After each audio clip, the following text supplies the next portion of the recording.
नीलाम्बुजश्यामलकोमलाङ्गं सीतासमारोपितवामभागं पाणौ महासायकचारुचापं नमामि रामं रघुवंशनाथम्। आइए श्री राम कथा की चर्चा हम प्रारंभ करें। पिछले कुछ समय से लगातार हनुमान जी के अलौकिक गुणों की चर्चा हम लोग कर रहे हैं। अतुलित बल धामम स्वर्ण शैलाभ देहम धनुजवन कृशानम ज्ञानी नामक ग्रगण्यम, और इसके बाद तुलसीदास जी लिखते हैं सकल गुण निधानम। सकल गुण निधानम यानी सर्व गुण संपन्न है हनुमान जी। उनके इतने विविध गुण, इतने अलग अलग उनके अंदर विशेषताएं हैं कि अगर उनकी चर्चा विस्तार से करें तो एक लंबी लिस्ट बनती है। पिछले भाग में मैंने बताया कि हनुमान जी बहुत अच्छे कथावाचक हैं। ऐसे कथावाचक हैं जो श्रोता की समस्या को समझते हैं और उसका समाधान कैसे हो सकता है वो उस कथा के अंदर रखते हैं। जो दुखी है उसको सुख प्रदान करते हैं, जो निराशा में है उसको आशा प्रदान करते हैं, जो मायूस है उसके अंदर जोश भर देते हैं। ये उनकी कथा की विशेषता है। तो हनुमान जी के बहुत सारे गुण हैं, बहुत सारी विशेषताएं, और उन बहुत सारे गुणों में, बहुत सारी विशेषताओं में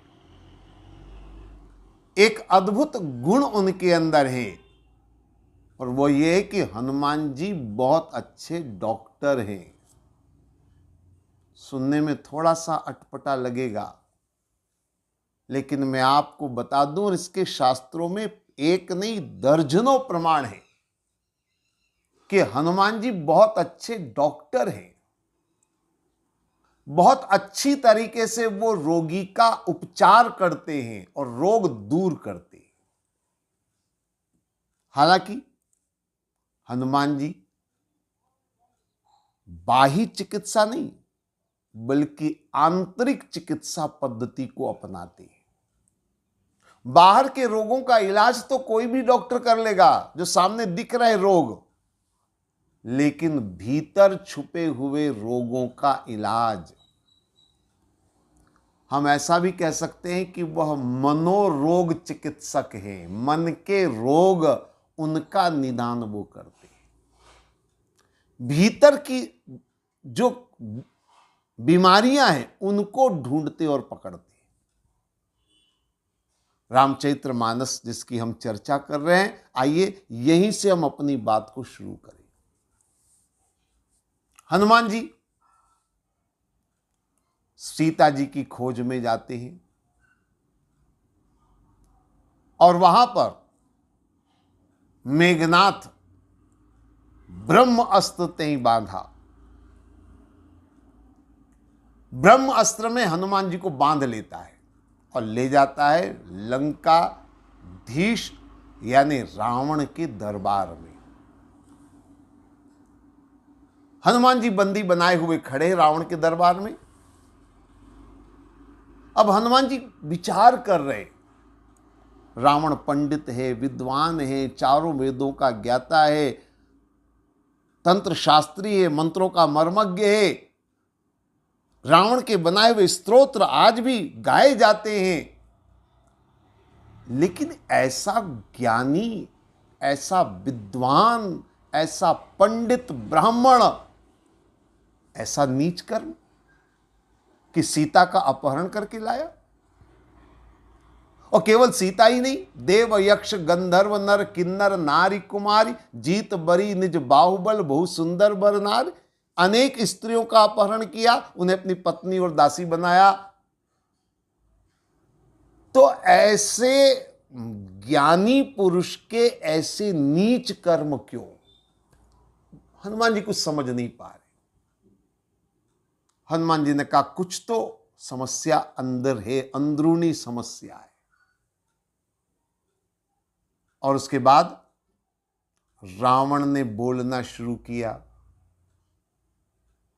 जैसे ही बोलना शुरू किया, हनुमान जी ने कहा बस बीमारी पकड़ में आ गई। एक शब्द में पकड़ में आ गई बीमारी। एक चिकित्सा पद्धति हुआ करती है जो अब धीरे धीरे लुप्त हो गई, लेकिन पहले ये बहुत व्यापक रूप में चिकित्सा पद्धति थी। और उस चिकित्सा पद्धति की विशेषता ये थी कि उसमें रोग का परीक्षण कोई मशीन से नहीं होता था, नाड़ी परीक्षण भी नहीं होता था। बड़ी विचित्र चिकित्सा पद्धति थी। उसमें मरीज को एक कुर्सी पर बिठा देते थे और डॉक्टर कहता तुम बोलो, जो बोलना है बोलो, गाना है, बोलना है, जो तुम्हें कहना है तुम कहो। और वो मरीज बोलना शुरू करता था और डॉक्टर उस बोलने से समझ जाता था कि इसके पेट में दर्द है, कि इसकी छाती में दर्द है, कि इसके सिर में दर्द है, कि इसको ये बीमारी है, कि इसको वो बीमारी है, शब्द से केवल। और आपको ये जानकर आश्चर्य होगा कि वह डॉक्टर इलाज भी गोली दवाई से नहीं करता था, इंजेक्शन से नहीं करता था, बल्कि शब्दों से ही उस रोगी का इलाज होता था। हालांकि आज ये पद्धति धीरे धीरे लुप्त हुई, लेकिन आज भी आपने सुना होगा पश्चिमी देशों में कई जगह पर पंडित रविशंकर के सितार वादन, हरिप्रसाद चौरसिया जी की बांसुरी वादन से अस्पतालों के अंदर अनेक रोगों का इलाज होता है, जिसमें केवल उन्हें सुनाया जाता है और सुनने से ही उनका रोग दूर हो जाता है। तो एक पद्धति है और हनुमान जी इस पद्धति के बड़े ज्ञाता थे। तो जैसे ही रावण ने एक शब्द कहा, और वो शब्द कौन सा था? रावण बोलता है कह लंकेश कवंते कीसा, कहीं के बल घाल से बन खीसा। ये रावण का उस दरबार में पहला शब्द था जब हनुमान जी को बंदी बनाकर सामने खड़ा किया गया। और पहले ही शब्द में हनुमान जी ने कहा बस बीमारी पकड़ में आ गई। कौन सी बीमारी है इसको? बोले इसके जीवन में सब कुछ है, पंडित विद्वान है, वेद शास्त्रों का ज्ञाता है, मंदिर भी है इसका, यज्ञ भी करता है, पूजा पाठ भी करता है, सब कुछ है, लेकिन इसके जीवन में कमी किस बात की है? बीमारी क्या है कि इसके जीवन में राम नहीं है। अब देखिए, संभवतः संपूर्ण रामचरितमानस की एकमात्र ऐसी चौपाई है ये जिसमें न रकार है न मकार है। कह लंकेश कवनते कीसा, केहि के बल घालसी बन खीसा। न रकार है न मकार है, अर्थात रावण के जीवन में सब कुछ है, लेकिन कमजोरी क्या है? विटामिन बी, विटामिन सी की जो कमी डॉक्टर बताते हैं ना, हनुमान जी ने कमी निकाली। कमी क्या है? इसके जीवन में राम नहीं है। और इसीलिए हनुमान जी ने राम नाम की गोली रावण को दी। राम नाम बिन गिरा न सोहा, देख विचार त्याग मद मोहा। वसन हीन नहीं सोह सुरारी, सब भूषण भूषित बर नारी। राम नाम की गोली दी। अब ये अलग बात है कि रोगी ने गोली खाने की बजाय फेंक दी, तो बेचारा डॉक्टर भी क्या करेगा? रोगी का रोग कभी दूर होने वाला नहीं। लेकिन हनुमान जी ने बीमारी पकड़ी और बीमारी का सही उपचार उन्होंने बताया कि राम अगर जीवन में आ जाए तो सारी बीमारी तुम्हारी दूर हो जाएगी। तो ये हनुमान जी बहुत अच्छे डॉक्टर हैं। और भगवान राम के कार्यकाल में, राम जी जब थे, भगवान राम के समक्ष यानी कि त्रेता युग में, तो हनुमान जी इलाज करते ही थे। और एक नहीं, कईयों का इलाज किया। कथा आती है, छोटा सा प्रसंग आता है कि हनुमान जी किस तरह से इलाज करते। रावण ने समस्त देवी देवताओं को बंदी बनाया था, ऐसा वर्णन आता है। और कहते हैं शनि महाराज को तो रावण ने अपने पांव के नीचे दबा कर रखा था, ऐसा भी वर्णन आता है। एक बार, एक छोटी सी कथा है, बड़ा अद्भुत वर्णन है। कुछ ग्रंथों में ये कथा आती, खासकर महाराष्ट्र में ये कथा प्रचलित है। एक बार रावण का दरबार था और रावण के मुख से निकल पड़ा, हे कपि एक महाबलशाली, आवा प्रथम नगर जेहि जारा। तो शनि महाराज को मन में विचार आया, ये रावण भी जिसके बल की प्रशंसा कर रहा, आखिर ये कौन हो सकता है, ऐसा बलशाली कौन हो सकता है। तो जैसे ही रावण को ये कहते हुए सुना, शनि महाराज के मन में आ गया कि एक बार तो मुझे देखना है, एक बार मुझे समझना है कि ये आखिर है कौन बानर ऐसा जिसकी प्रशंसा रावण कर रहा है। कहते मौका मिल गया, राम रावण के युद्ध का समय था। रावण युद्ध की योजनाओं में लगा हुआ था। मौका मिला, शनि महाराज रावण के चंगुल से छूटे और जैसे ही चंगुल से छूटे, सबसे पहले पहुंचे उस बानर को देखना है उसमें कितना बल है। और शनि महाराज सीधे पहुंच गए। अब हनुमान जी क्या है, दिन में तो युद्ध करते थे, उनको एक दायित्व और दिया था। कौन सा दायित्व?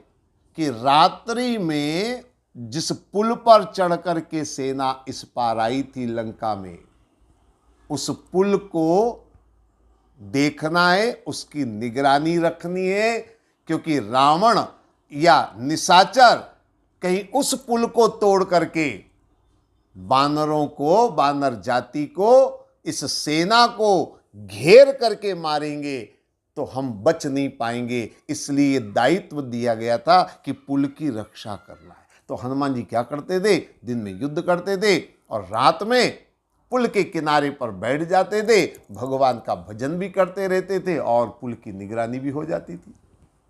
अब शनि महाराज आए। अब हनुमान जी भजन कर रहे थे, सुबह सुबह ब्रह्म मुहूर्त का समय था, हनुमान जी भजन में मग्न थे। और शनि महाराज आए और आकर के बोले, अच्छा वो तुम ही हो हनुमान? तो हनुमान जी बोले, हाँ। माला चल रही थी उनकी, ऐसे गर्दन हिलाई। हो। शनि महाराज ने कहा, थोड़ा दो दो हाथ मुझसे हो जाए, मैंने तुम्हारे बल की बड़ी तारीफ सुनी है, थोड़ा दो दो हाथ हो जाए। हनुमान जी ने हाथ जोड़े, माला दिखाई, माला जप रहा हूं मैं, भगवान का नाम ले रहा हूं, ये दो दो हाथ वाला समय नहीं है। शनि महाराज ने कहा, डर गए मुझसे? अरे सारी दुनिया मुझसे डरती है, शनि महाराज का नाम सुनते ही लोग कांपने लग जाते, तुम भी डर गए।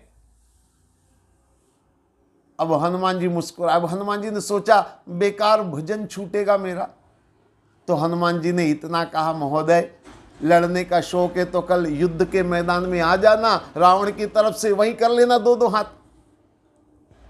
शनि महाराज ने कहा, ना, अब भी इसी समय लड़ूंगा। अब हनुमान जी माला छोड़ना नहीं चाहते। शनि महाराज अड़ गए, मैं तो अभी तुमसे युद्ध करूंगा, क्या करे? हनुमान जी ने कहा, एक तरीका है, भजन नहीं छूटना चाहिए, भगवान का नाम नहीं छूटना चाहिए। हनुमान जी ने अपनी पूंछ लंबी करी और शनि महाराज को पूंछ में लपेट कर पटक दिया।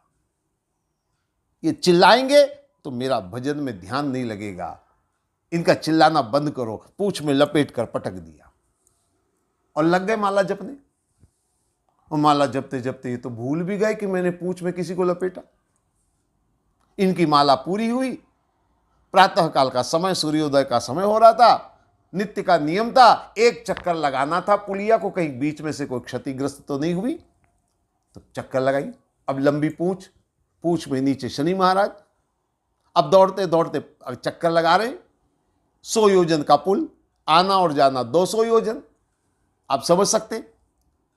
पूंछ में बंधे हुए शनि महाराज पत्थरों से टकरा टकरा करके लहू लुहान हो गए। जब परिक्रमा पूरी हुई तो अचानक हनुमान जी को लगा पूंछ गीली गीली है, ये गीली कैसे हो गई मेरी पूंछ। तो नजर डाली तो लहू लुहान खून बह रहा है। शनि महाराज तुरंत पूंछ को ढीली करके शनि महाराज को निकाला। महाराज मुझे तो ध्यान नहीं रहा, भूल गया मैं, आप इसमें लपटे रह गए। अब शनि महाराज का तो हाल बेहाल, इतनी चोटें खाई, इतने खून निकल रहा था, उनका हाल बेहाल। हनुमान जी मुस्कुराए और हनुमान जी ने मुस्कुरा कर कहा हो जाए दो दो हाथ। तो शनि महाराज ने हाथ जोड़ते हुए कहा महाराज मुझे लगता था कि मेरा बल, मेरी शक्ति, मुझसे सब दुनिया थर थर कांपती है, वो अहंकार मेरे मन में था, आज आपने वो मेरा अहंकार दूर कर दिया प्रभु। अब तो मैं आपसे तो क्या, आपको जो मानने वाले सेवक होंगे उनको भी कभी भूल कर चुनौती नहीं दूंगा।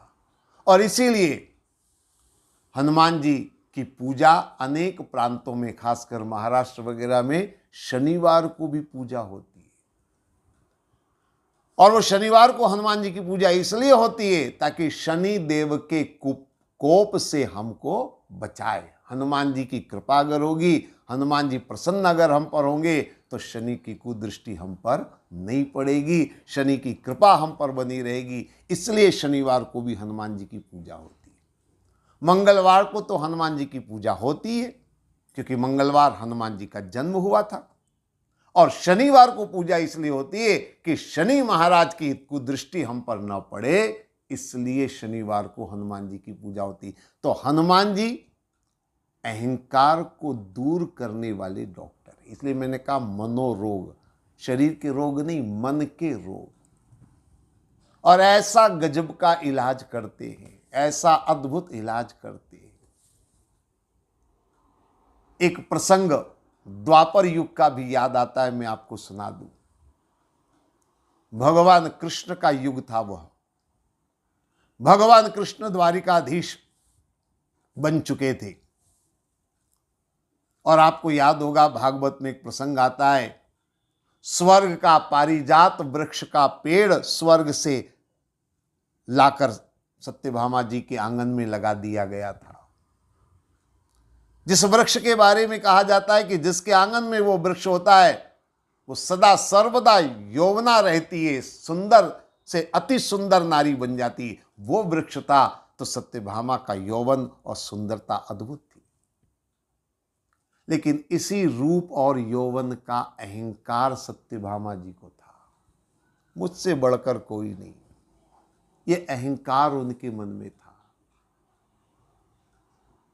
एक दिन भगवान कृष्ण ने ध्यान से देखा, उनके परम प्रिय सेवक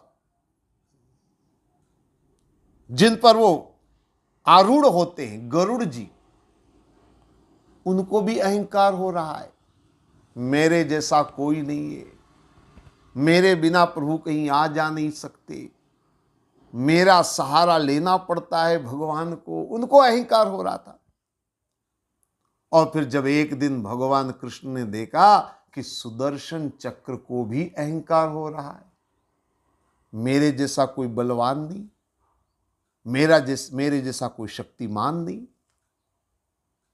तो भगवान ने कहा अरे ये तो जैसे छूत की बीमारी होती है, इस तरह से बीमारी बढ़ रही है, अहंकार धीरे धीरे बढ़ता जा रहा है। समय पर इलाज नहीं कराया तो ये बीमारी महामारी हो जाएगी। तो क्या किया जाए, इसके लिए कोई अच्छे डॉक्टर की जरूरत है। और सबसे अच्छा डॉक्टर कौन? हनुमान जी। और कौन है? हनुमान जी से बढ़िया कोई डॉक्टर नहीं। तो भगवान श्री कृष्ण ने हनुमान जी का आह्वान किया, पधारो, आपकी बड़ी आवश्यकता है, आपसे बढ़िया कोई और दूसरा इन रोगियों का उपचार नहीं कर सकता। और भगवान की प्रेरणा से हनुमान जी आए, द्वारिका के राजकीय उद्यान में आए, और जैसा कि उनका स्वरूप, वानर तो उन्होंने बगीचे में कुछ पेड़ तोड़े, कुछ फल खाए, शुरू कर दिया। और रखवारे जब वर्जन लागे, मुष्टि प्रहार हनन सब भागे, ये तो उनका स्वभाव है। कछु मारे सी कछु मर्द सी, वही होता है, कुछ को मारा कुछ को भगाया। अब राजकीय उद्यान के सेवक लोग दौड़े दौड़े कृष्ण के दरबार में गए। प्रभु प्रभु प्रभु, एक बड़ा भारी बंदर आया है, बगीचे में आकर उत्पात मचा रहा है, पेड़ों को तोड़ रहा है, पेड़ों को नष्ट कर रहा है, फलों को खा रहा है, बड़ा शक्तिशाली बानर है। जैसे ही भगवान कृष्ण ने सुना बड़ा शक्तिशाली बानर है, भगवान कृष्ण एकदम से खड़े हुए, महामंत्री जी, सेनापति को बुलाओ, हमारी नारायणी सेना को तैयार करो, और सारे जितने बड़े बड़े योद्धा हैं उनको तैयार करो, युद्ध के लिए तैयार हो जाओ, उस बानर से युद्ध करो। ऐसा भगवान कृष्ण घोषणा पर घोषणा करते जा रहे हैं। सुनकर के गरुड़ जी थोड़े हंसने लग गए। तो भगवान ने कहा, गरुड़ जी आप क्यों हंस रहे? बोले, हंसी भी आ रही, आश्चर्य भी हो रहा है। एक मामूली सा बंदर आ गया बगीचे में, आप अपनी नारायणी सेना को तैयार कर रहे हो, सेनापति को आर्डर दे रहे हो, बड़े बड़े वीर योद्धाओं को युद्ध में भेज रहे हो। अरे महाराज, एक मामूली से बंदर के लिए इतनी बड़ी सेना की क्या आवश्यकता है? भगवान कृष्ण ने कहा, आपने उन रखवारों से नहीं सुना, बानर बहुत बलशाली है, तो भाई सुरक्षा नगर की और उद्यान की बहुत आवश्यक है, इसलिए मैं इतनी सेना और भेज रहा हूं। गरुड़ जी ने कहा, महाराज मुझे आज्ञा दीजिए, मैं अकेला ही काफी हूं। भगवान ने कहा, नहीं नहीं, आप सेना लेकर के जाइए, अकेले मत जाइए। वैसे हमें आपकी शक्ति पर पूरा भरोसा है, पर आप अकेले मत जाइए, सेना लेकर जाइए। गरुड़ जी ने कहा, 5 मिनट, अभी आता हूं मैं, उस बंदर को बंदी बनाकर। भगवान ने कहा, बंदी बनाओ, जिंदा मुर्दा कुछ भी करो, पर उसको छोड़ना मत। हाँ बिल्कुल, गरुड़ जी ने कहा, आप चिंता मत करिए। अब गरुड़ जी गए,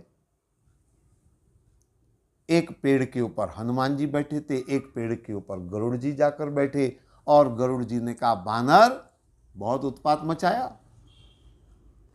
अब भगवान कृष्ण तुम्हें दंड देंगे, द्वारकाधीश तुम्हें दंड देंगे, और इसीलिए मुझे भेजा है। मैं एक मौका देता हूं, ये उद्यान छोड़कर, ये नगरी छोड़कर चले जाओ, वरना मैं तुम्हें बंदी बनाऊंगा और तुम्हें कड़ी से कड़ी सजा दिलवाऊंगा। हनुमान जी मुस्कुराए, और मुस्कुरा करके समझ गए पहला पेशेंट मेरा आ गया। हनुमान जी ने अपनी पूंछ लंबी करी, गरुड़ जी को पूंछ में लपेटा, और पूंछ जोर से घुमाकर फेंकी। गरुड़ जी सीधे समुद्र में जाकर गिरे। गरुड़ जी का तो हाल बेहाल हो गया। भागे भागे द्वारकाधीश के दरबार में पहुंचे। भगवान तो गड़गड़वासी जानते, पर फिर भी मुस्कुराते हुए भगवान ने कहा, लगता है आप तो बंदर का काम तमाम करके, उसकी अंत्येष्टि करके, स्नान करके आ रहे हो। तो गरुड़ जी बोले, महाराज बच गया मैं, वरना मेरी अंत्येष्टि हो जाती। सचमुच में आप जिस बानर के पास मैं गया था वो साधारण बानर नहीं है, उसने मुझे पूंछ में लपेट कर ऐसा फेंका, मैं समुद्र में जाकर गिरा। अगर उसका हाथ लग जाता मेरे ऊपर तो मेरा तो काम ही तमाम हो जाता। महाराज वो तो बड़ा बलशाली बानर है, बड़ा विकराल बानर है। भगवान ने कहा, मैंने पहले कहा था सेना लेकर जाओ। चलो कोई बात नहीं, अब एक काम करो, आप उसके पास जाओ। अब गरुड़ जी ने कहा, महाराज क्षमा करें, मैं नहीं जाता उसके पास। अब पास में मत जाना, दूर से जाना, और मेरी बात सुनो, जो मैं कहता हूं वो कहना। अब उस बानर को ऐसे नहीं बंदी बनाया जा सकता है, उसके लिए उसका दूसरा हमें करना पड़ेगा। आप जाकर के कहना कि आपके प्रभु राम बुला रहे हैं, वो स्वयं चल करके दरबार में आएगा। ठीक है, प्रभु की आज्ञा। आज्ञा पाकर के गरुड़ जी गए, देखा तो उद्यान में वो बानर नहीं। किस दिशा में गया? तो रखवारों ने कहा उस दिशा में गया है। अब उस दिशा में गरुड़ जी जा रहे, सैकड़ों हजारों मील दूर मलियागिरी पर्वत, वहां पहुंचे, वहां हनुमान जी मिले। और ये यहां आ गए। तो दूर से गरुड़ जी ने दंडवत प्रणाम करके कहा, महाराज, आपके प्रभु श्री राम ने आपको स्मरण किया है, आपको याद किया है। हनुमान जी ने कहा, प्रभु राम ने मुझे बुलाया है तो मैं जरूर आऊंगा, लेकिन माला पूरी कर लेता हूं, आप चलिए, पहुंचिए, मैं तब तक पहुंचता हूं। गरुड़ जी ने कहा, महाराज, आप कब तक पहुंचोगे? है? मेरी पीठ पर बैठो, मैं अभी पहुंचा देता हूं। आप चलिए मेरे साथ, मैं आपको पीठ पे बिठा कर ले जाऊंगा और तुरंत ले जाऊंगा और तुरंत पहुंच जाएंगे। हनुमान जी ने कहा, माला पूरी करने दो बाबा, ये तुरंत तो मैं आ जाऊंगा, आप चिंता मत करिए, आप चलिए, आगे बढ़िए। गरुड़ जी ने मन में सोचा, मैं तो उड़ने वाला हूं, मेरी तो गति अपार है, और ये कह रहा माला पूरी करके मैं पहुंच जाऊंगा। ठीक है, ज्यादा कुछ कहने की हिम्मत नहीं थी, डर भी लग रहा था। इधर भगवान कृष्ण ने सत्यभामा जी से कहा, मेरा एक भक्त आ रहा है, पर वो थोड़ा विचित्र है, वो केवल मुझे राम रूप में ही देखना चाहता है, तो मैं राम रूप धारण कर रहा हूं, थोड़ी देर के लिए तुम सीता का रूप धारण कर लो। सत्यभामा ने कहा, ठीक है, नाटक में हम भी सम्मिलित हो जाते। इधर भगवान ने सुदर्शन चक्र से कहा, दरवाजे पर खड़े हो जाओ और ध्यान रखना कोई भीतर प्रवेश न करने पाए। ठीक। अब हनुमान जी ने अपनी माला पूरी करी और सीधे पहुंचे द्वारिका दरबार। सुदर्शन चक्र बाहर खड़ा था, अंदर कोई प्रवेश नहीं कर सकता, प्रभु की आज्ञा है। अब हनुमान जी ने कहा, बड़ी मुश्किल से तो प्रभु के दर्शन का अवसर मिला है, और ये सुदर्शन बीच में हमें रोकना चाहता है, बातों में समय कौन गंवाएगा। हनुमान जी ने सुदर्शन चक्र को पकड़ा, मुंह में रखा और अंदर पहुंच गए। अंदर सिंहासन के ऊपर भगवान कृष्ण राम रूप में बैठे थे, धनुष बाण लेकर के। हनुमान जी ने प्रभु को प्रणाम किया। भगवान ने कहा, कहो हनुमान, सब ठीक से सकुशल, कोई परेशानी तो नहीं हुई? हनुमान जी ने ऐसे गर्दन हिलाई, कोई परेशानी नहीं। भगवान ने कहा, आपको दरवाजे पर किसी ने रोका तो नहीं? तो हनुमान जी ने मुंडी हिलाई, रोका। फिर मुंह में से सुदर्शन चक्र निकाल कर कहा, इन्होंने रोका, पर आपके दर्शन की बड़ी तीव्रता थी, इसलिए मैंने इनको कुछ और जवाब देने की बजाय सीधा मुंह में रखा और इधर आ गया। सुदर्शन चक्र तेजहीन हो गया, उसका सारा अहंकार चूर हो गया। इधर गरुड़ जी पहुंचे दरबार में, देखा हनुमान जी तो पहले से ही, बानर तो पहले से यहां विद्यमान है, तो गरुड़ जी का अहंकार भी दूर हो गया कि मेरी चाल, मेरी गति, अरे ये तो माला पूरी करके चले और मुझसे पहले पहुंच गए, तो गरुड़ जी का भी अहंकार दूर हो गया। फिर हनुमान जी ने भगवान की स्तुति करते हुए कहा, प्रभु सब कुछ बढ़िया है, लेकिन कुछ कमी लग रही है, आज आपकी छवि में कुछ कमी लग रही है। भगवान ने कहा, कौन सी कमी? धनुष है, सिंहासन है, और क्या कमी लग रही तुमको? तरकस भी है, सब तो है धारण किया हुआ, कमी क्या लग रही है? तो हनुमान जी ने कहा, क्षमा करे प्रभु, कमी एक चीज की लग रही है, आपके दर्शन पाकर के तो मैं कृतकृत्य हुआ, धन्य हुआ, लेकिन प्रभु बगल में सीता माता की जगह कौन नौकरानी बैठ गई है? नौकरानी सुनकर के सत्यभामा भी घबरा गई, बोले मां सीता की छवि के सामने तो इसको नौकरानी ही कहेंगे और नहीं तो क्या कहेंगे, ये आपके साथ शोभा नहीं देती, इसलिए हाथ जोड़कर विनती है कि ऐसी जोड़ी मत बनाइए जो बिल्कुल मन को रास ना आए। तो सत्यभामा जी का अहंकार भी चूर हो गया। तो हनुमान जी ऐसे डॉक्टर हैं जो सबका इलाज करते हैं, सबके अहंकार को चूर करते हैं। ये हनुमान जी की सबसे बड़ी विशेषता है। इसलिए मैंने कहा सकल गुण निधानम। हनुमान जी बहुत अच्छे डॉक्टर हैं और बहुत अच्छी तरह से इलाज करते हैं वो। और ये इलाज वो इलाज है, ये वो रोग है जो आम डॉक्टर इसका इलाज नहीं कर सकते।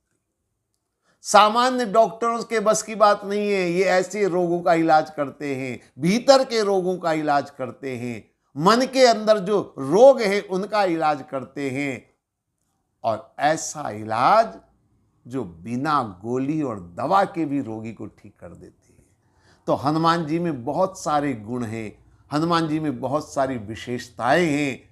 और आगे जब भी इसके बाद मौका लगेगा हम उनके और अलग अलग गुणों की चर्चा, उनके और अलग अलग जो उनके अंदर जो भंडार भरा है उसकी चर्चा करेंगे। इसीलिए तुलसीदास जी ने कहा है सकल गुण निधानम।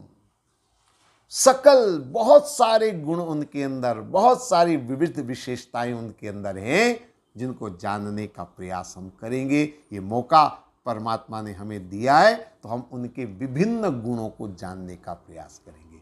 आज इतना ही। ओम सर्वे भवन्तु सुखिनः, सर्वे सन्तु निरामया, सर्वे भद्राणि पश्यन्तु, माँ कश्चित् दुःख भाग् भवेत्। ओम शांति शांति।